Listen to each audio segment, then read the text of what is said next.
ہیں۔ اعلیٰ حضرت رحمۃ اللہ تعالی علیہ کے بارے میں ملتا ہے کہ آپ رحمۃ اللہ تعالی علیہ ہمیشہ با جماعت نماز ادا فرمایا کرتے تھے، یہاں تک کہ آپ جب بیمار ہوتے تو بھی آپ کی کنڈیشن ایسی نہیں ہوتی، دیکھنے میں نہیں لگتا کہ آپ با جماعت نماز کے لیے جا سکیں گے، لیکن آپ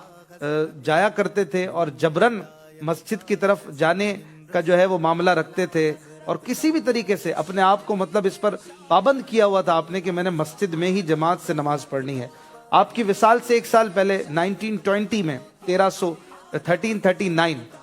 ہجری آپ بہت زیادہ علیل ہوئے، 12 ربیع الاول کے شام سے ہی آپ علیل ہوئے۔ اب دیکھ لیجئے 12 ربیع الاول اور اگلے سال سفر میں آپ کا وصال ہوا، تو یہ ایک سال پہلے کی بات ہے۔ 12 ربیع الاول کی شام اعلیٰ حضرت امام احمد رضا خان رحمۃ اللہ علیہ شدید بیمار ہوئے، اور ایسے بیمار ہوئے کہ تقریباً 5 مہینے تک آپ بستر علالت پہ رہے۔ اس کے باوجود حال یہ تھا کہ جب نماز کا وقت ہوتا، مسجد گھر سے بالکل نزدیک ہی تھی، آج بھی خوش نصیب اس کی زیارتیں کرتے ہیں بریلی شریف میں۔ اعلیٰ حضرت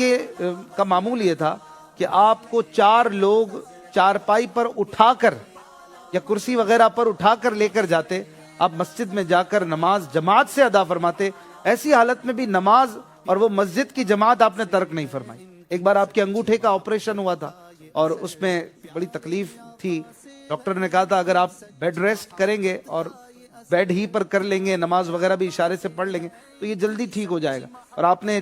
چلنے پھرنے کا معمول رکھا تو پھر یہ دیر سے اچھا ہوگا۔ اب آپ کو نماز بھی گھر میں پڑھنے کا کہا گیا، لیکن جیسے ہی پہلی نماز کا وقت آیا آپریشن کے بعد، تو آپ کو دیکھا یہ گیا کہ آپ گھسٹتے ہوئے گھر کے دروازے تک جا پہنچے۔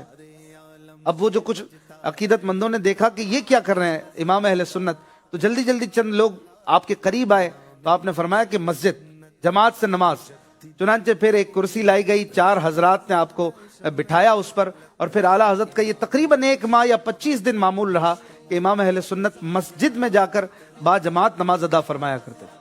یہ کیسی بات ہے، یہ کیسی نماز سے محبت ہے۔ میں اور آپ سوچیں، آج ہم نعرے لگاتے ہیں رضا رضا کے اور مسلک اعلیٰ حضرت زندہ باد کی ہم بات کرتے ہیں، لیکن میرے آقا اعلیٰ حضرت کا جو دستور حیات تھا اور زندگی کا جو ایک انداز تھا، جو آپ کا مزاج تھا، وہ یہ تھا کہ آپ ایسی سچویشن میں بھی نماز تو کجا جماعت بھی نہیں چھوڑتے ہیں۔ میں اور آپ کیسے عاشقان رضا ہیں کہ ہم تو شاید نمازیں بھی قضا کر ڈالیں۔ ہماری تو یہ حالت ہوتی ہے کہ چھوٹی سی کوئی پرابلم ہوئی، تھوڑا سا مسئلہ ہوا تو جماعت بھی گئی، کبھی نماز بھی گئی۔ تو آج ضرورت ہے اعلیٰ حضرت کے چاہنے والوں کو اس بات کی کہ وہ اعلیٰ حضرت امام احمد رضا خان علیہ رحمہ کی زندگی کے ان چیزوں کو بھی اپنائیں اور نماز کی پابندی کریں، اور نیت کر لیں انشاءاللہ آئندہ کوئی نماز قضا نہیں کریں۔